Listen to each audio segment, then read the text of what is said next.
All right, guys. So I don't know if you guys know this, but this is the only movie Stephen King has ever directed. And when asked, he said, because, watch Maximum Overdrive. You'll understand why this is the only thing I've ever directed. He also later admitted that he was completely coked out of his mind for this movie. Yeah. So in honor of how the original was made, I went ahead and mailed you guys a brick of inspiration that we're all going to do together. Oh, that's what this is? And yeah.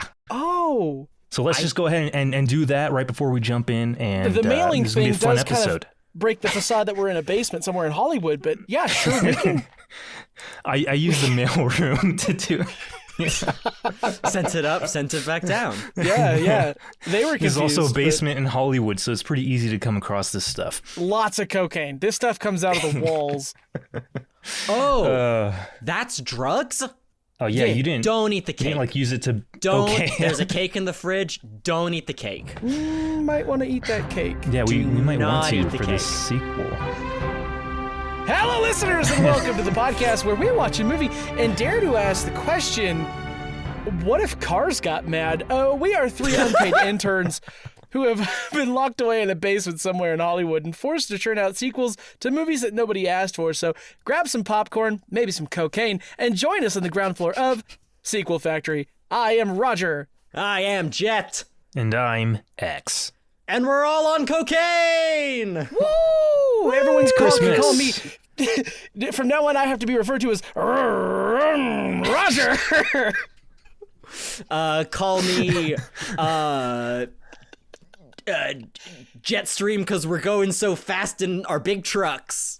And you can call me Triple X for all the porn that's taped up on the walls. Now, okay. I won't be doing this. You got to take that down, bud. I'm sure there's an HR issue somewhere. So we watched a movie that was difficult to digest, I think.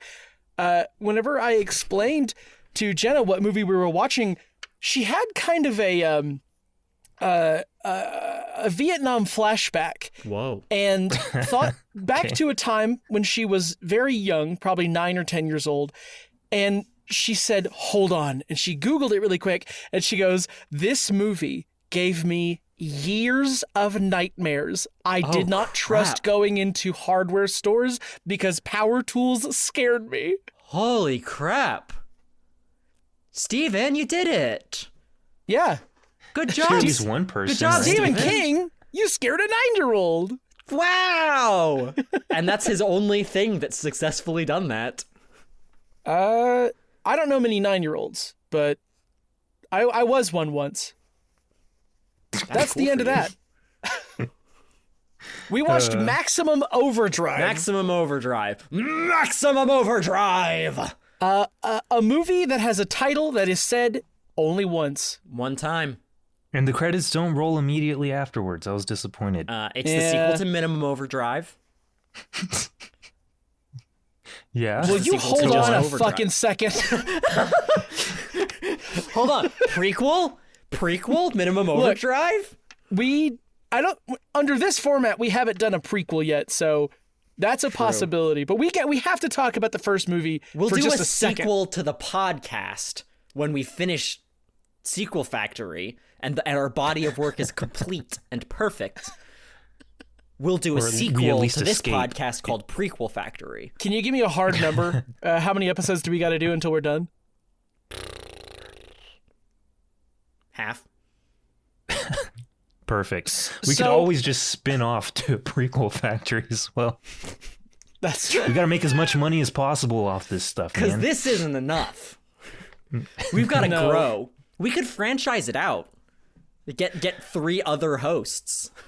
Yeah. Who are like funnier than us. I definitely need another podcast to edit. I was gonna say, if we do Prequel Factory, can we get 3 people that can pretend to be our younger selves? We could probably get the McElroy brothers to do it. They're not doing well right now. Only because ad space is a nightmare in podcasting. Yay! Yeah. Do we run ads on this? Not right now. Dang. No, we have the ability to, but No. I feel like it'd be unfair to the 3 people who listen to this podcast. Yeah. They're not going to be super swayed by Warby Parker ads. This episode's not sponsored by Warby Parker. Well, as long as we're thinking about franchise potential early. Yeah. So Maximum Overdrive. Never seen this movie before. Mm-hmm. I guess I've heard of it, but it starts. I messaged you guys this.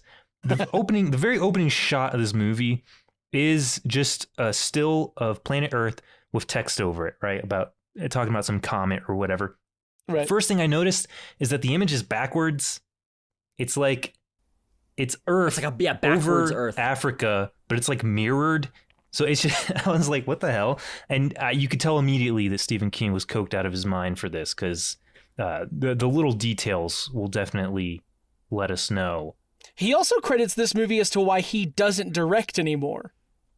Yes, exactly. Not the cocaine. Maybe he can only direct movies on. I don't know. Does he still do cocaine? He was actually. It's rumored that he was going through detox during this movie as well. Maximum Sober Drive. You said what? Maximum You said Sober what? Drive. Maximum Sober Drive. Look, I have one role in this podcast, and that's to come up with bad names. Okay, so you sit the fuck down and you let me have my time. I'm sorry, sir. I didn't mean to step out of line. There's a rumor that George A. Romero helped direct this movie during times when Stephen King was unable to. So It's beautiful friendship. Coked out of his mind, whatever. I would have imagined something worse, but there are genuine scenes in this that have like complex camera work and stuff, and I'm like, yeah, there's no way, right? It is not. It is not an incompetent film, really. Yeah. It is at the level that it is. It's no Jaws. It's, if I can give we haven't talked at all about the premise of this movie. I want to give like a bit of a sort of genre comparison. It's about vehicles on cocaine. It's have you guys seen, I think probably the closest thing to this structurally would be, have you guys seen the movie Frogs? So that's so funny. I was going to say, if you wanted a firm understanding and apprehension to what this movie is, imagine if it were called Trucks. It's Frogs, but with trucks. It's Frogs, but trucks. There is a Stephen King movie called Trucks. I decided not to click on it because there is. That can't be. Okay, hold on. Now I got to see what it's about. But no, there is. I promise you. He made trucks, and what? Well, he at did least he wrote come up trucks. with them at the same time? Did like the idea get split in half? So Trucks is a short story by Stephen King, first published in June of 1973. In the 1973 issue of Cavalier magazine, and later collected in King's 1978 collection Night Shift. The basic premise of Trucks was the basis for the film Maximum Overdrive. Okay, it's Trucks. We're talking about trucks right now. It's true. Holy shit. Yeah. I didn't see Perhaps this coming. the sequel can be called Two Trucks. Two trucks, two truckies. Two trucks, two trucks. It's called Two Trucks twice. So, okay, the premise. We have to talk about the premise of the movie. The premise. The Earth in its orbit enters the tail of a comet for approximately 7 days. Upon doing so, all of the machines on Earth start going crazy and trying to kill people. That's the movie. It's mostly trucks, though. It is mostly trucks. There's like an electric knife. There's a lawnmower. There's a steamroller. Hey, the steamroller, by the way. Wow, that kid. Yeah. That kid got it bad. I can see why Jenna was terrified at 9. Yeah. I mean, the coach gets it pretty bad too with the soda can to the head, and all those kids have to watch him die. Yeah. See, the movie is structured kind of interesting because it's set as a series of sort of vignettes, sort of explored and intercut around sort of a city or a town. And machines start going crazy. They start like going after people as if haunted by that bastard Beetlejuice. Murdering, doing terrible, horrible things, including like, an electric knife goes after someone. A lot of people are getting run over by cars and trucks. You see like people hanging out of windows with like phone cords tied around their necks. Don't know how that would have happened because or the girl with the blow dryer hanging out of her window. I have theories on how this sort of possession works. There's also they explain that it's anything electrical, anything off of a main highway, but then you watch some of this stuff and you're like, well, there's no way. Like, why would that thing be going off? But then the car that these guys are driving isn't turning on them, you know? I asked that so many times. It's really inconsistent in which and what machines end up going feral, end up going into a sort of maximum overdrive, you might say. You could say that. In one scene pretty early on, there's like a kid's like baseball team on a baseball diamond, and the coach goes over to a vending machine. And I think I have seen this scene from the film before. Because the vending machine starts shooting cans out at this guy, just destroying his entire body. I wish. So I hate movies that are overly violent and gory just cause, but I wish this movie was more gory. If this guy would have been obliterated like RoboCop in the first movie by this vending machine, I would have fallen in love with this movie. Okay? There are so many ways this movie could have been made better had it been worse. Do you know what I mean? Like, it was just good enough that it was kind of boring. Yeah. It doesn't go wild enough. It plays it kind of safe. I have a note. I have a long list of notes, like a play-by-play for this movie. One of my notes is, arcade machine kills black youth. Man, okay, so for the arcade machine, that's a weird one. So the movie takes place mostly in a truck stop, right? That's why it's a bunch of trucks and all that stuff. But when we're introduced to all these characters slowly in the truck stop, and at one point we just cut to a game room. And it's kind of hard to tell that it's in the truck stop, except that there's an establishing shot within the truck stop of the game room door. And then we're inside the game room. There's one black guy in there and all the machines are going crazy. And he's just kind of like, whoa, like coked out of his mind. Like, holy He does hell, say like, something. Do you remember what he says? No, I don't. So all of these machines are going crazy. The cigarette machine, which if those existed, the cigarette machine starts spitting out coins, and he's picking up the coins and he's looking around and he says, "Your mama." Oh, yeah. Who wrote that? Stephen King. Good job, Stephen King. So, Stephen King makes a cameo in this film. Yeah, do you all know that? At the very beginning, yes. Very beginning. There's an ATM that's telling him that he's an asshole. Yeah. And that's how you kind of know that the machines are going crazy. But anyways, the game room, right. The cigarette vending machine is going nuts, shooting out cigarettes and coins, and this guy's collecting all of them.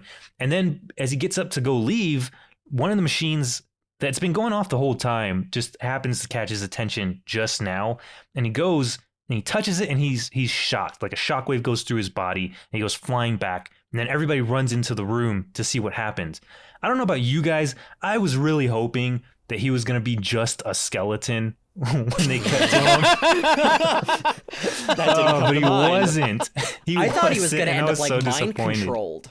Like, because he was kind of being hypnotized, right? Yeah. But I guess that's just like, I just read that into it because it's like rotoscoping electricity.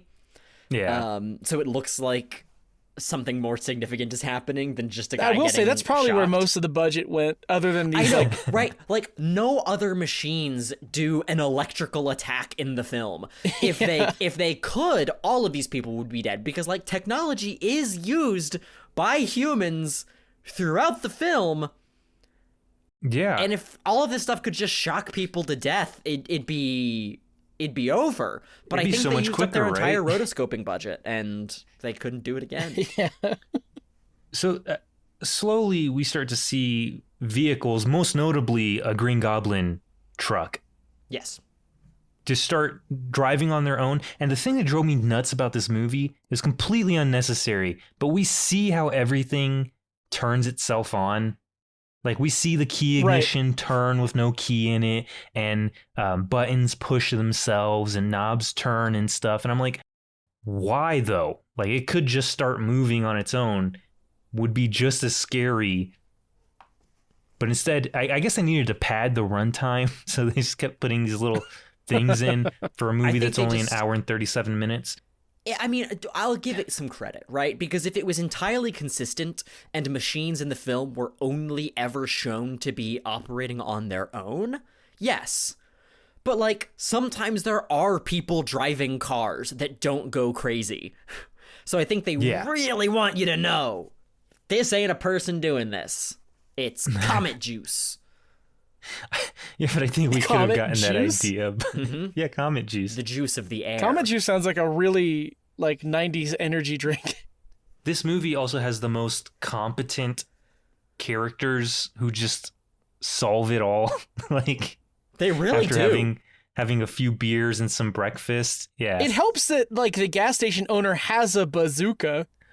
Sure out does. of nowhere, right? You've got a classic Stephen King, like, Bible thumping freak in the movie who's crazy. Kid gets run over by a steamroller, like, on screen. It's kind of wild.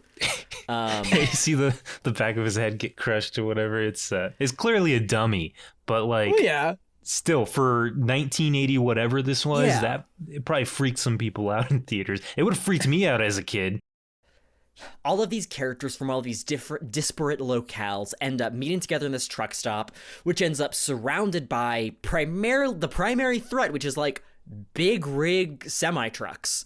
Like roaming around as a sort of constant circling threat.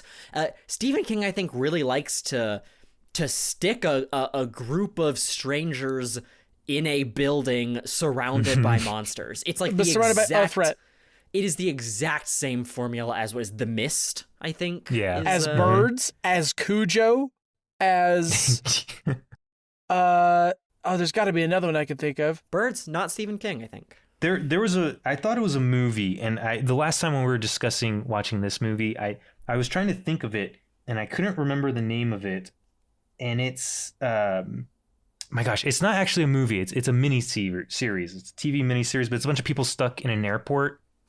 And then, like, these creatures start kind of just eating the universe around them. Oh my! This is a Stephen King thing, right? Yeah, it's a Stephen King thing. Yeah, it's not the Lavaliers. Starts with an L. Yes, there you go. Is it it's not the Lavaliers? That's a microphone. No, it's not Lavaliers, but it's close. Yes, the Langoliers. There we go. Yes. Pretty sure it was Terminal. Nope, it's the Langoliers. The Terminal, the Steven Spielberg movie with Tom Hanks. The Terminal starring Tom Hanks, yeah. Yeah, I think that's how that movie goes too. Uh-huh. Can we put Tom Hanks in our sequel? We could do whatever we want, man. We got an unlimited budget and cocaine. There's a guy in the Langoliers named Tom Holland who's an old man. But his name is just Tom Holland, and he plays a character. So let's get some of these characters out of the way. There's Bill, who is He's like a hero. this like kind of rough and tumble college Estevez. graduate who got caught with a bunch of money. There's the gas station owner who's kind of a big boss character. He's mean. Okay, hold on. Before we move on, the truck stop owner, is his name Bubba? He does refer to himself as Bubba at one point, but he also refers to every other character as Bubba. Yeah, okay, great. I was watching this movie at 1.5 speed, and I was like, is he calling Emilio Estevez Bubba? I thought his name was Bill. And it just kept going. So I was like, all right, whatever. I guess we'll find out when I talk to the guys. And then we also have Brett, a hitchhiking girl who has a lot of common sense at first, but the second she sees a cute guy, just kind of turns into a cliche, right? Their introduction was fast. Mm-hmm. Yeah, she's just, you're cute. Not that cute.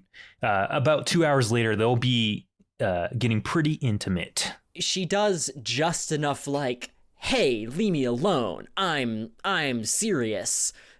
To like mean guys who were like, when ugly guys hit on her, she's hey. But then when hot protagonist hits on her, it's that sort of like paying lip service to feminism by showing guys being mean to a woman, but it's actually just kind of another form of sexualization in film, because it's a little more harmful than they meant it to be. Yeah. Then there's the waitress, who I think they imply is sleeping with Bubba, and then she goes crazy saying that we made you, like that means anything. Right. And then just a bunch of random truckers. Oh, and then the kid. What was the kid's name? The kid's name was Deke. Deke. D-E-K-E. Now, it's important. Some of the people in this gas station are attendants to the gas station. Oh, yeah. And one of them is the kid's dad, who... Right, Duncan. He gets blinded by diesel because he looks straight down a diesel... like a pump barrel, yeah. The pump barrel. And then he gets plowed down by one of the trucks, yeah. After a great deal of sort of truck-based drama, which is like functionally Night of the Living Dead. You know, it's just all these people stuck in a place surrounded by enemies. And eventually they hatch a plan even, to get out of there, sneaking out of the building through a pipe, escaping out into the world, fully armed with guns that they just use wantonly to destroy trucks that are coming at them. Before they escape, we have to touch on this. The entire time, the trucks are circling them. That's why they can't leave, and they're kind of scared. And the whole time I was thinking, why the hell don't these trucks just ram into the building? Right. And crush them, right? It doesn't matter if they live or die, they're just trucks. And then I think Emilio Estevez mentioned something about how, like, if these trucks came into the building, they'd fall through the floor. Don't see what that matters. But after they all get a little bit of sleep, early in the morning the next day, a bulldozer starts rolling up, right? For some reason, to this truck stop's important, but this bulldozer starts rolling up, followed by a little army jeep with a 50 caliber rifle on top of it, like a 50 caliber machine gun, and just starts shooting up the place, gunning people down. Yeah, this is where Bubba dies after like 6 people get killed by this machine gun instantly. Yes. One of them was introduced the scene before. Yeah. He's not given a name or anything, but he comes out of a room drunk and he's like, hey, what's going on? And he gets killed, so. And then this machine gun jeep holds them hostage and forces them to pump the trucks full of diesel so they can keep going. Oh, wait, now hold on. You're missing an integral part to this. The kid knows Morse code. Yes. And that's important because this little jeep is relaying Morse code after shooting a bunch of people, right? Yes. Starts honking in Morse code, and the kid's like, I can translate this. I'm a Boy Scout. They want us to give them gas. Full on feed me Seymour, which the protagonists kind of just go with to stall the onslaught of the trucks, the wrath of the trucks, long enough for them to hatch an escape plan. Which they do, and they escape. But before they escape, Emilio Estevez, he figures all this out. The girl and him. The girl's like, oh, it's probably from this comet. Emilio Estevez is like, oh, it must be aliens kind of purging the planet so they can come take it over. Why don't we get on sailboats? It should be mentioned that the Earth's going to be in the comet's tail for like 8 days, so they just have to survive for 8 days. Right. It's only been 2 days, and they're already like making a run for this sailboat that I guess he knows of. They get to the harbor yard. They get to the harbor yard. Only one guy is plowed down. By the Green Goblin truck. Too many people survive this movie, right? Whenever they were like marching their way toward the marina or whatever, there's like a line of 15 people. Yeah, it's like 3 full improv groups. And only one guy gets distracted by a dead woman he sees. Yeah, I wrote here, Brad stops to steal large diamond ring from dead lady. Yeah. And then gets killed by Green Goblin. The Green Goblin hates it when you do that.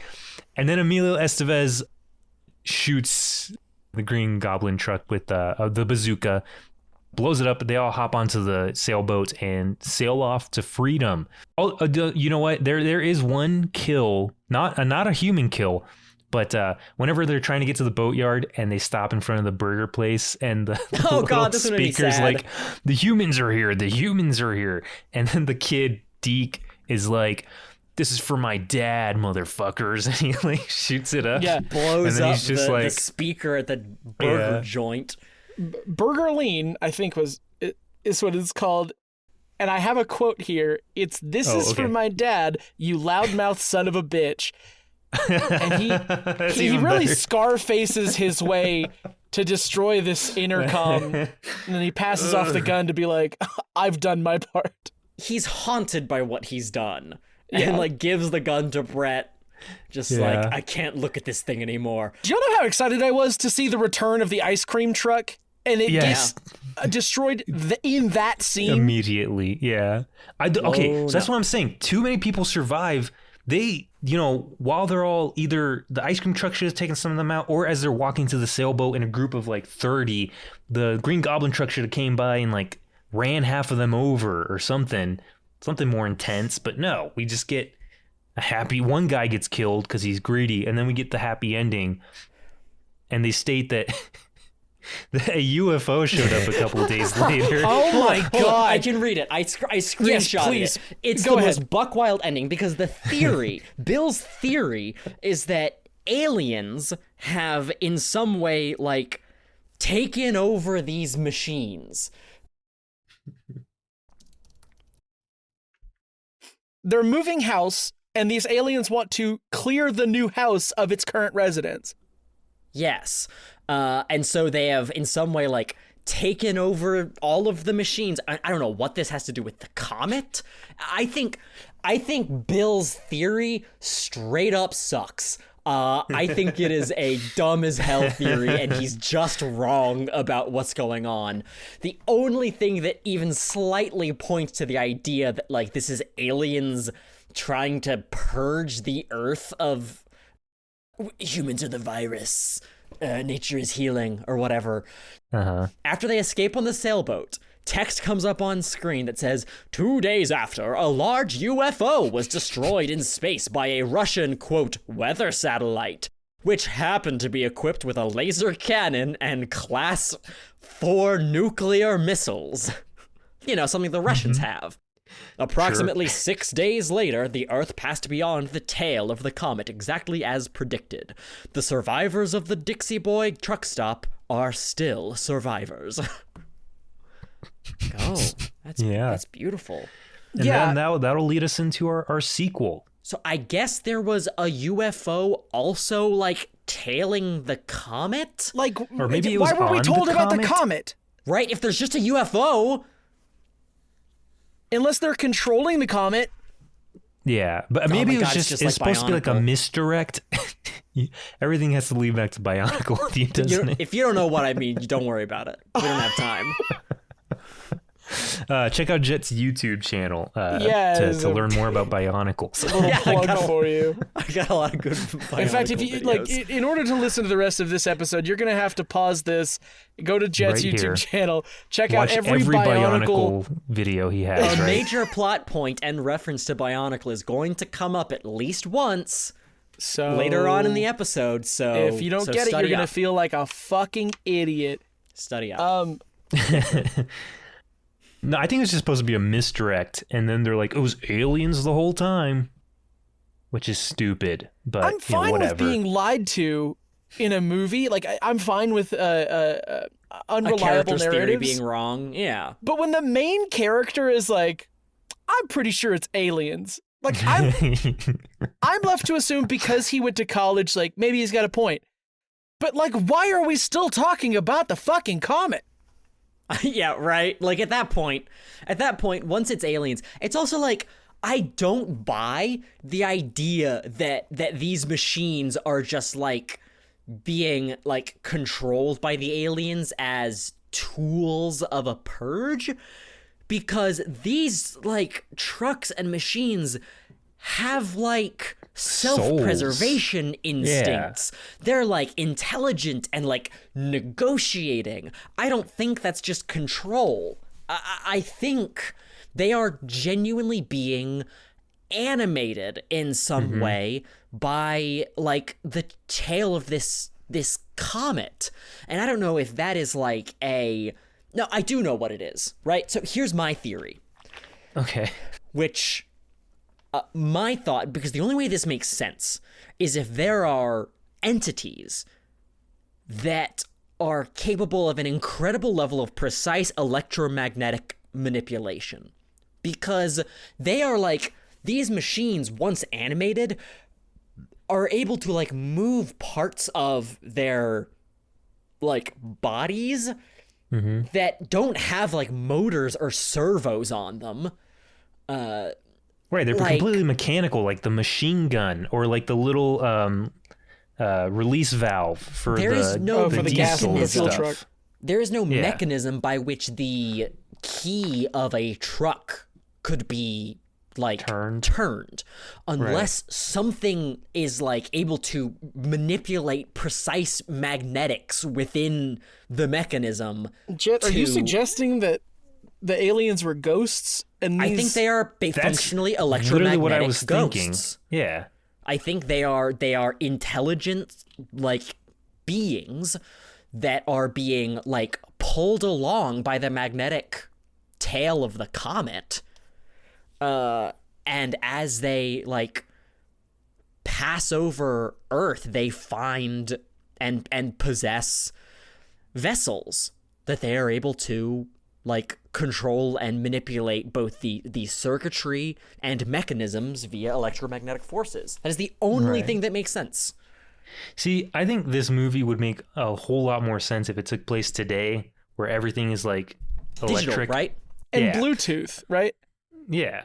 Like, everything has to be connected. I bought a scooter yesterday, by the way. Oh, you did it? I bought a $500 electric scooter. I couldn't drive it until I downloaded an app and activated the scooter. The aliens are the app. Yeah, there you go. Wait, hold on. I just want to say, I think your theory is accurate because I don't know how the hell a lawnmower starts itself without ripping the cord.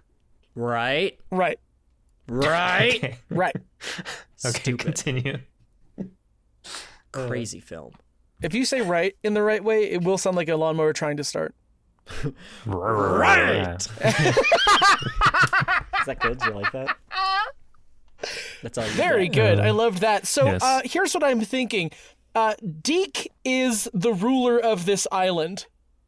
Whoa! Well, hold on. So is it going to take place in the rest of the 6 days or whatever within this time, or?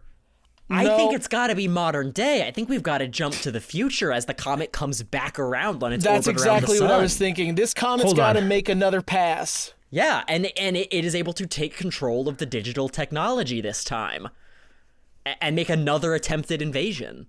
I want to throw an idea out. Feel free to say absolutely no to this if you want. But the aliens, they've thought this through this time, right? Electronics, not enough of them. So instead, they're going to try to take care of the human race through the plants.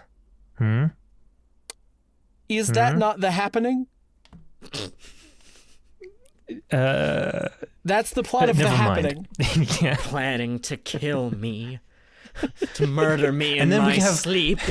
And then we can have Mark Wahlberg in it, you know, and he talks to a houseplant that's plastic, you know, and no? Okay. All right. Jett said no. So let's move on. Boy. I think it's gotta be phone bad. I mean. Yeah.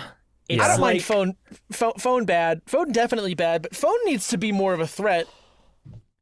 So I haven't seen Y2K, the movie that was just recently released by A24. I think it's a similar premise, and without having seen it, we're gonna make it better. So let's. I think I have a broad idea, right? Okay. So I think you boys are gonna like this. So the comet comes back around, or at the very least, maybe it.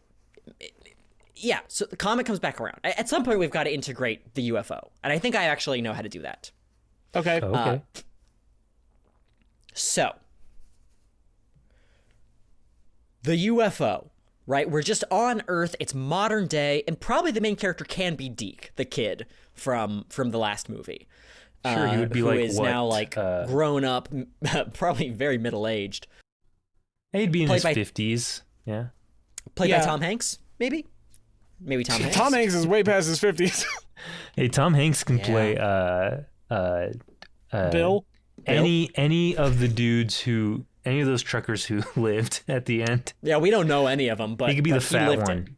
it. Yes.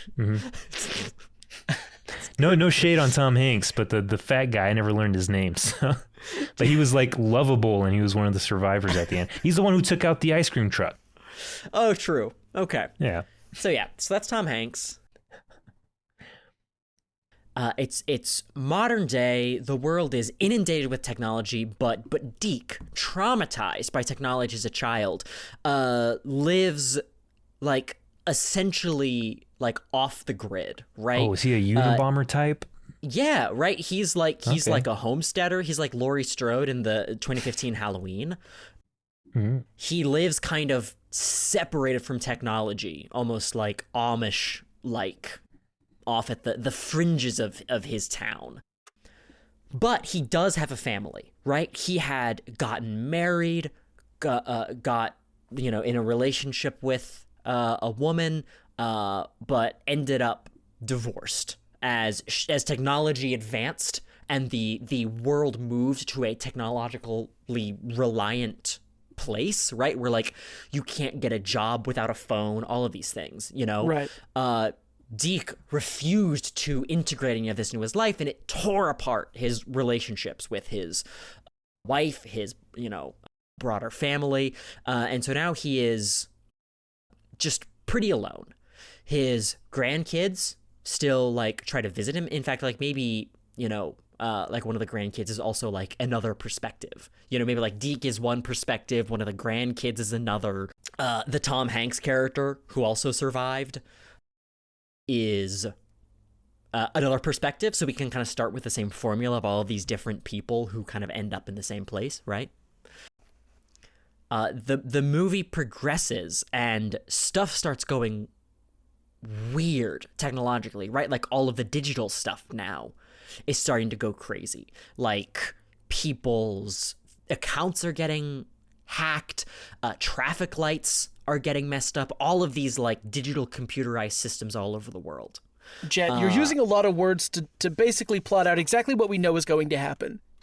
Yes. You'd think. Okay. Can I throw in a little hiccup here? What do you got in mind? Deke lost his arm at one point, now has a prosthetic that uses electronics. Interesting. And now he can't even trust his own arm. I think he never wears it intentionally because of this fear. Yeah. It is like entirely analog, right? Like it's not computerized, but it is a machine. And so he doesn't trust it.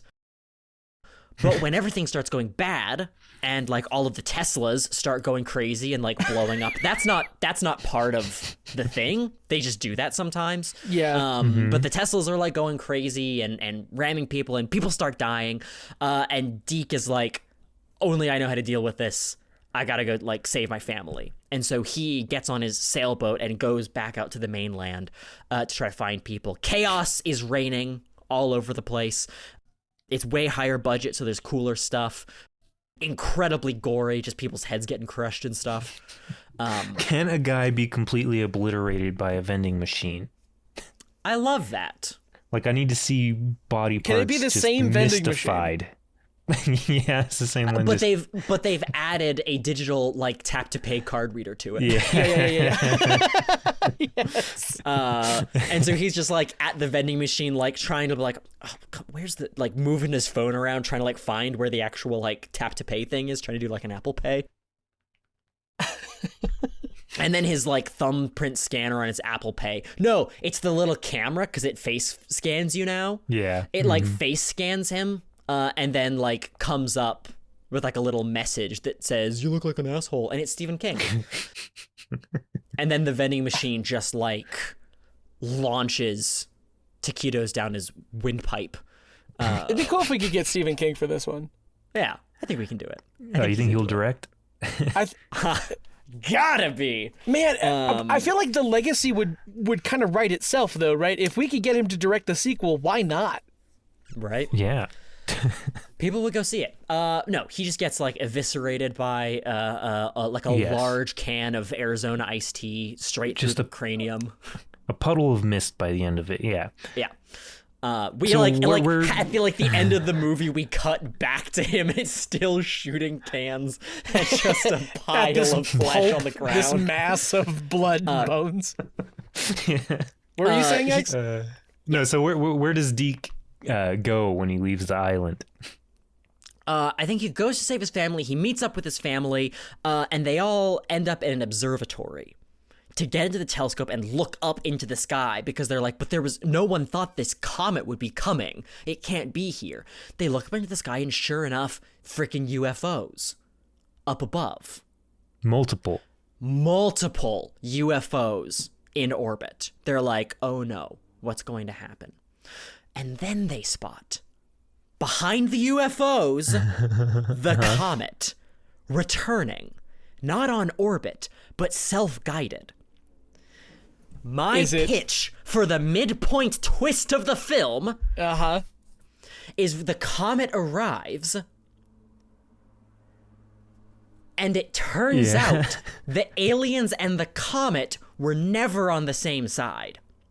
When the comet arrives, it starts taking over all of the rickety old analog technology, same as it was able to activate before, and we've got Terminator 2, baby. The comet is on the side of humanity this time, only able to control analog stuff in a fight against the aliens, which are controlling all of the digital stuff by hacking its computers. Man. They would be vastly outmatched, wouldn't they? Yes! Underdogs!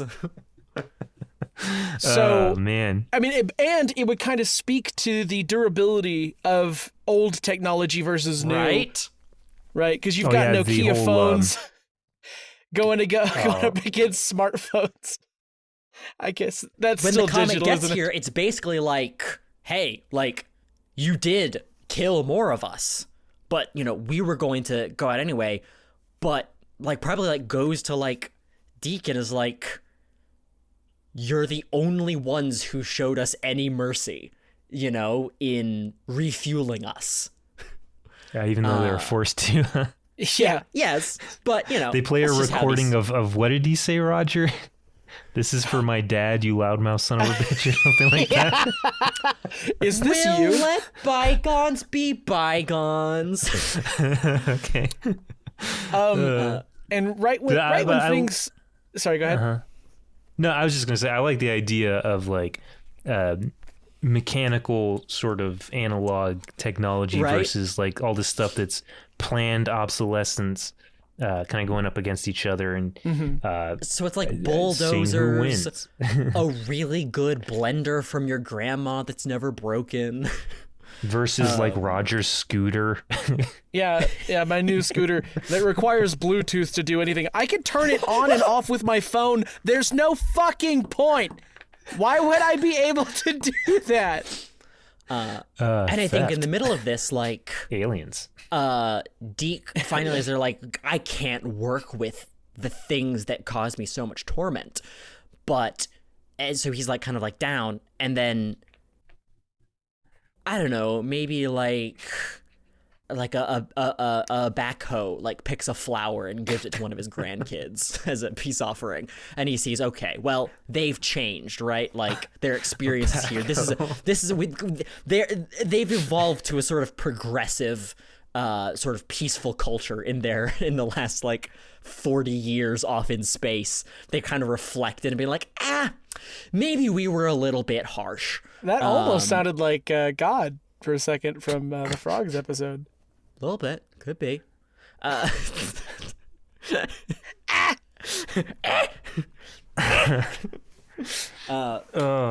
They've gotten better, and so I think Deke finally looks over at his prosthetic arm and puts it back on. His prosthetic arm now, of course, is possessed, and they go out to do like super strength punches on Teslas or something with his possessed prosthetic arm. Oh, they start fighting Cybertrucks. What's their plan to work with these machines to destroy these aliens, right? Because like all the missile systems that we know of are digital. So how do we kill the aliens? I was gonna say like analog technology versus digital. You'd have like, what's the biggest analog thing you can think of, right? In my head, Eiffel it's Tower. like a tractor. You said the Eiffel Tower? Well, No, that was stupid. I'm sorry. Wait. The Eiffel Tower, I don't know about right now, but originally had moving parts. I was going to say an elevator within it that was controlled via weights. Mm-hmm. That's what I was going to say. I was going to say like a pulley elevator system or something. Yeah. But meanwhile, the biggest digital thing I can think of are those giant dump trucks for like mines that you see that are like the size of a whole building. Oh, yeah. Or like an entire freighter like in the ocean. So the sailboats aren't an option anymore. They start just flattening entire city blocks on their way to get Deke in the observatory. So it seems pretty helpless, right? Like, absolutely. How are they going to get out of this? So what eventually? I mean, what does it in the original movie? A bazooka, right? A bazooka. What is their secret weapon against these things this time? I say that the humans go even further back. Yeah. Oh. Instead of using analog or digital, we just start using the most basic of tools against them. Like sticks and stones. Like a pair of scissors.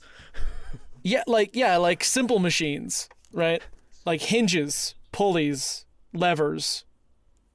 Yeah. A catapult. Like start using catapults against. Yeah, we these. build a trebuchet again. You know, that's the thing, like, if you think about it, right? Like, the analog machines, you had to, like, blow them up because they're, like, robust. With, like, if, like, a Cybertruck is coming after you, you just, like, you know, use a crowbar to break in through the door and then, like, cut one wire right in its panel and it's done. It's down. So, see, yeah, I think we start going back to, you know, using clubs. I mean, to protect ourselves, we could just put on knight's armor. Slashing tires. Right. Yeah, you put little strips of nails and like 2x4s full of nails down and keep them from entering certain spaces. Okay, you know what? I've got an idea. Okay. They realize, because here's the big question. Why are they not, like, obviously they have the nuclear codes. If these aliens want to clear humanity again, well, they also want a viable invade, planet, don't they? Right. They could just, well, we don't even know if they're biological, right? They might not be affected by radiation. It could be straight up the Decepticons up there. So machines are sending machines? That's pretty wild, but it could happen, Roger. In the original movie, they transformed into giant robots. That would have been insane, right? That would have been cool, dude. Yeah. What if it's two factions of alien robots, dude? Fighting each other in a war on Earth? So we just made a Transformers reference. It's just a Transformers movie. Yeah. I am waiting with bated breath for your Bionicle reference here. We'll get there. Okay. Have patience, baby. Don't worry. So I think what happens is they're escaping from these giant things, right? They're like fighting. They're like, we have to go simple. And so they're like riding on the backs of like old Ford Mustangs, jumping onto Cybertrucks and slashing tires and clipping wires, like launching like rocks into stuff and just like going crazy, like full Mad Max style, like action scenes down the highway as they're escaping all of this. Well, we know from real life that Cybertrucks are not impervious to Molotov cocktails. So a lot of those, right? A lot of just flammable, explosive stuff going towards these digital monstrosities. And Deke is questioning, like, or maybe one of the kids probably is questioning, like they have the nuclear codes. Why don't they just blow us all up? And then Deke realizes, well, if they do that, I mean, that would launch in, like a nuclear bomb in orbit would set off an EMP sort of shockwave that would wipe out all of the digital technology. So they can't. Yeah, because Deke knows all this, right? Uh-huh. And that's like the realization. Shit. Yeah. Uh-huh. Okay. They have to journey a road trip against a constant barrage to an abandoned missile silo that has analog nuclear weapons inside. Wait, so I like this idea, but I also like, how in the original movie they all came to this one truck stop for some whatever reason, yeah, right? Because it's gas or whatever. But I like the idea that they know about their plan because one of the grandkids is so like hooked to their phone they can't get rid of it, and so they overhear this plan, and that's how they know to go after these people specifically. We have to have a way to actually let the audience know that there's reasoning behind this stuff. I love that. Yeah, I would think it would be like the comet spirits would like Morse code communicate to Deke in sort of like R2D2 C3PO fashion where like it's not translated. He just talks to them. Yeah. What's that, boy? Communicates like we've located a missile silo. We are capable of launching this analog missile, but the hinges are all rusted. We can't get it open. We need you to get there. You and your WD-40. Yeah, spray some WD-40 on that. And so, yeah, you end up with this huge, like, and yeah, of course, like, one of the grandkids can't put down that damn phone and ends up giving it all away. Right, yeah, their location is revealed. It is a constant barrage, sort of action scene gauntlet to get to this missile silo, pry open the hinges as huge machines, like that one Gundam statue from Japan is running up there. Like, I think you would probably have like that animatronic Na'vi from Disneyland is showing up. Oh yeah, I was gonna say, man, they have all the Disneyland like animatronics on their side. If the studios are like, this is not a known IP, we can pull a Space Jam 2. We can get IP in this film. Don't worry. Oh man, I mean, they did have the Green Goblin truck in the first one, so we need some recognizable like IP, right? Yeah. I don't know how a lot of these companies are going to feel about their products being portrayed as evil. Oh no, the animatronics are on our side. No, the animatronics would be hella digital, except the ones from the Hall of Presidents. The Hall of Presidents is a small world. Those would be probably most of the Haunted Mansion ones, are analog. Yeah, probably the newer Hall of Presidents animatronics would be digital. So they do have Donald Trump. Like they do, the aliens do have a Donald Trump animatronic that they've got. The aliens have Donald Trump? Yeah, they do. But we've got our main man, Bill Clinton, to save the day. I've actually never been in the Hall of Presidents. So. We've got Clinton. We've got Taft. We've got Washington. What else do we need? We've got and Lincoln. George we got the tall Washington. The other ones armed with axe. All the other presidents. Alexander Hamilton's there. It's really How dare you? Thomas Jefferson would have hated that joke. Well, okay, so what's the climax of this monstrosity that we're creating? I kind of just want it to be a bazooka. I think, they bazooka open the hinges of the missile silo. It launches. There are like, we have no way. Wait a minute. What if the crux of the movie is that the salvo, like the end, like the end goal is that these machines just can't fuel the missiles? Yeah, absolutely. That's just all of the rocket fuel is like settled. So they have to, the guys have to get in there and get down, refuel the rockets, and then these nuclear warheads launch up into the sky to explode in orbit. And they're all like, there's no way for us to get away. And all of our main characters huddle together as an explosion blasts in the sky, sending an EMP pulse to knock out all of the digital electronics, frying them in Day the Earth Stood Still-esque fashion. Okay, so you're going Day the Earth Stood Still. Here's an alternative, right? They fail. They fail on their mission to get to the silo, get to the missiles, whatever.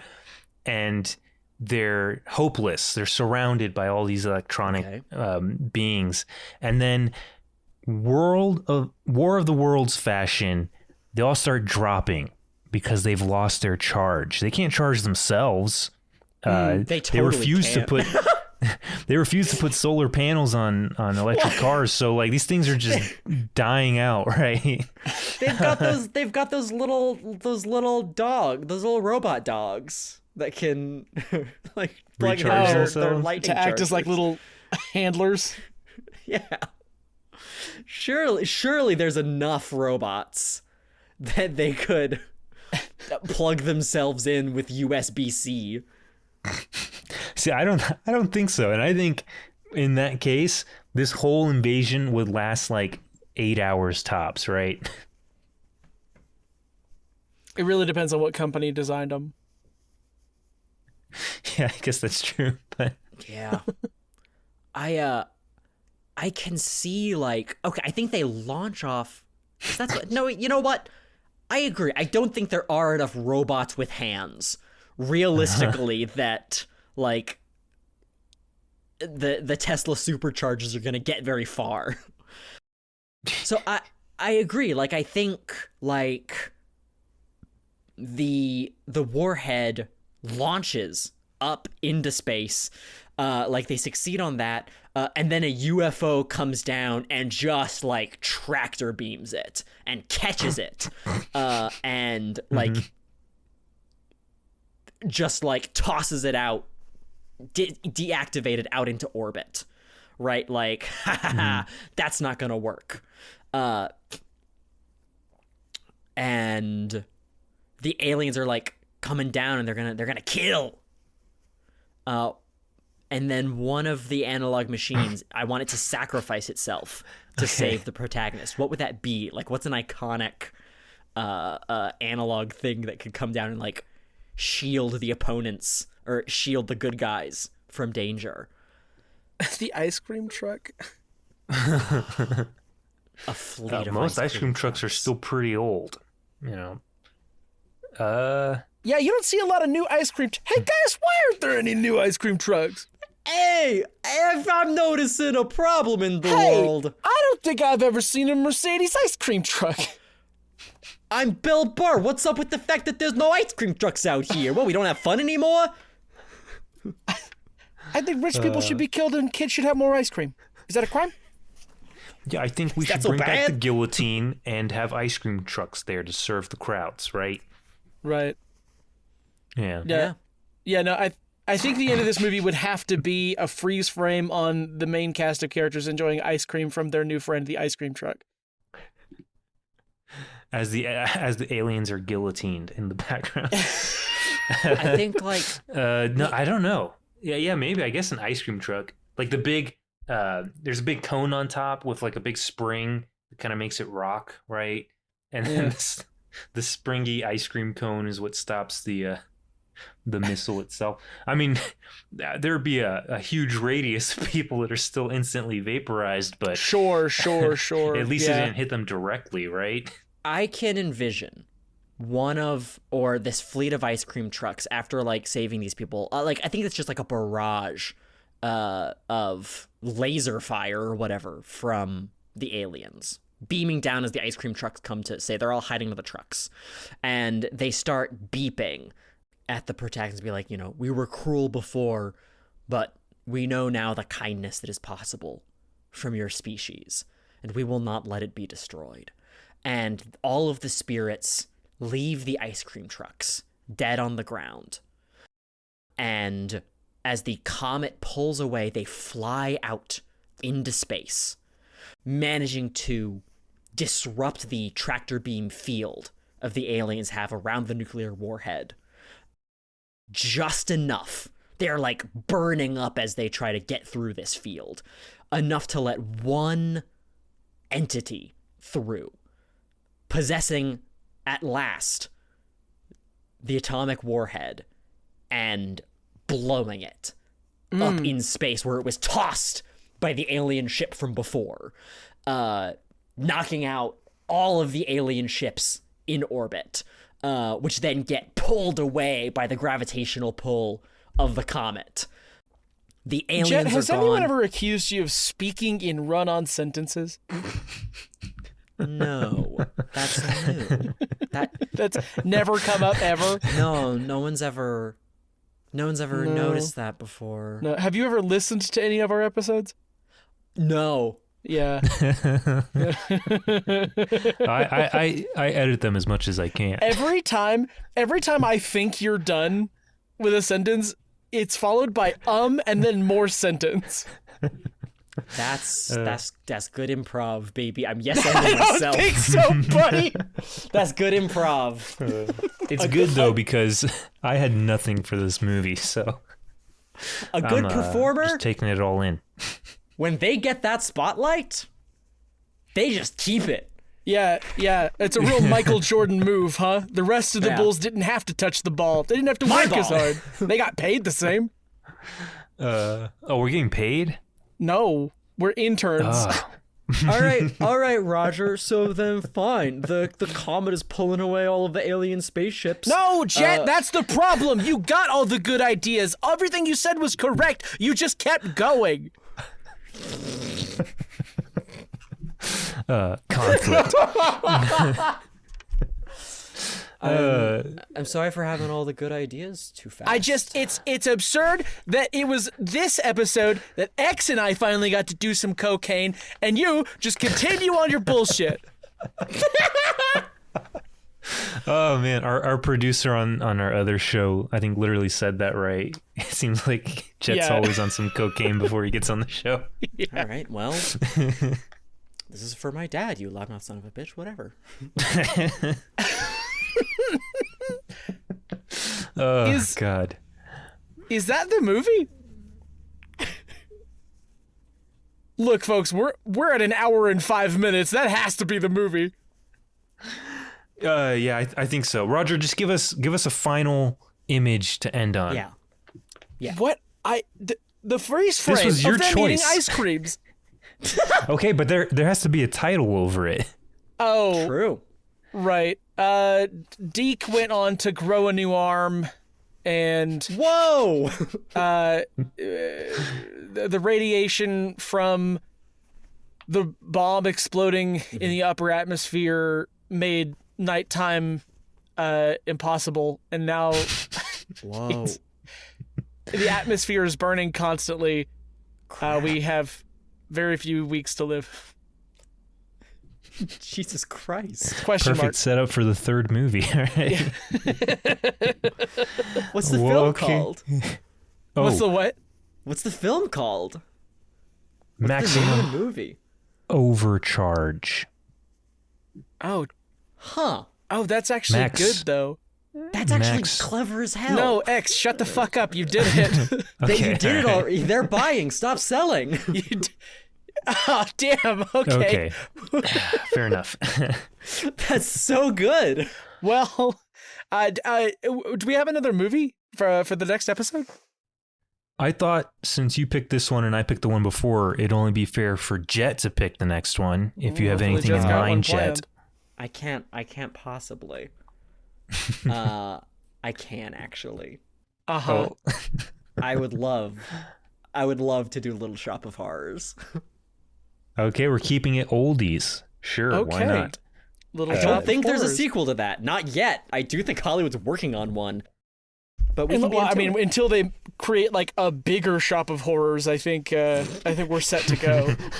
No, that can't. Is that the okay? Oh, is that the title? Did we cover the title for the next one? Is it just bigger Shop of Horrors?